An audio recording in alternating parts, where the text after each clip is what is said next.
Alright, YouTubers, Tim here, Tim and Liz, Camper's Corner. We survived our first real cold night since we've been doing this. It's December 9th, and we've had a few nights below freezing, you know, into the 30s, maybe upper 20s. Last night, our low was 23.5 degrees. So, since we are camping in the cold right now, figured we'd talk a little bit about what you need to be prepared to be camping in the cold. One of the first things you want to consider is your RV capable of handling the cold? Are you having a little tin box with no insulation in the walls and totally exposed tanks on the bottom? Well, you're going to have issues. We opted for one with what Jayco calls the glacier package. Basically what that means is quadruple insulation in the ceiling and the floor. It also means that the underbelly, as you can see under here, is completely sealed. Now, when the propane heater is running, pushing that hot air through the ductwork, gets trapped up in there, and everything stays nice and toasty warm. There is one exposed spot, however, and that's sewage drain. All three tanks come together right here. So what I got is a 500 watt light. Keep it shined up on there all night long. Came out here this morning, you can actually feel a little warmth on there, so that'll keep the pull valves there from freezing behind there and causing issues there. Now that 500 watt work light out there is not going to be as effective if there's any sort of breeze or especially some kind of wind. Wind driven cold has a lot more ability to get at pipes and things like that to get them froze up. So another way that we can protect those pipes outside is from the inside.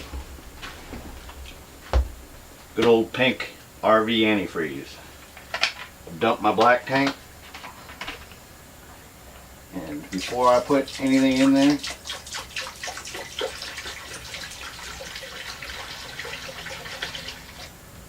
I'm going to put in a bunch of antifreeze.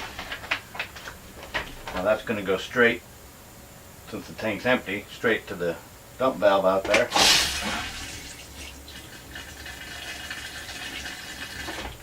Give that a minute to settle down, and then I'll put my water and tank deodorant in on top of that.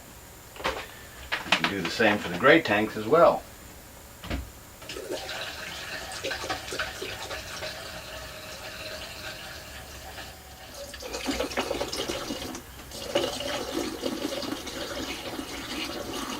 Now once that's had a chance to get down there and drain to the bottom of the tank, you can put a little, wash that out.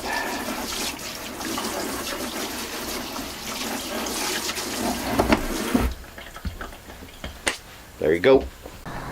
Obviously your fresh water supply is a consideration. Can't use your regular old freshwater supply hose. This will freeze up in a second. Instead, we have a heated, plugged in, thermostat controlled, insulated electric hose. Keeps the water from freezing in the hose. And on the other end of that hose, where we hook up to our water source, is something KOA has done.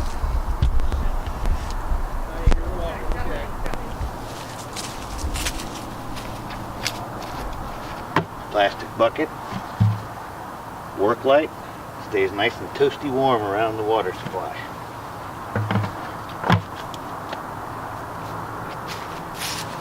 Alright, well, the obvious heat loss source in this camper, single pane windows. And we do get issues with condensation. Obviously it's cold on the outside, it's warm in here, any moisture in the air is going to condense. And the first place you're going to see it, obviously, are the windows. Now you want to watch for condensation that's starting to form around the edges of the windows or anywhere on the walls. That's a bad thing. Little condensation here. At this point, we're living with it, and it dries up. You do want to monitor your indoor humidity.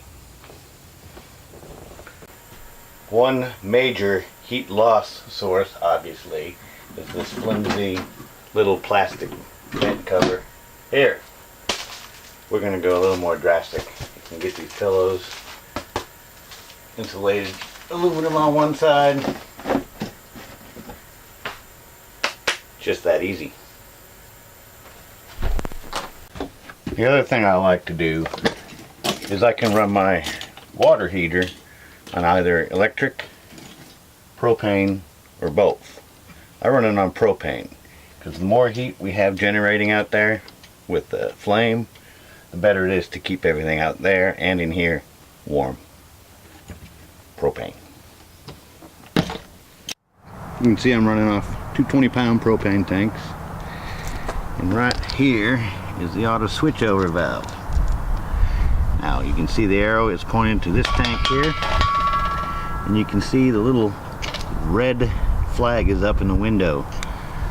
That means this tank right here is empty, and it has switched over and is now drawing from this tank. So we are going to switch that over, and that is now our primary tank, and this one gets replaced.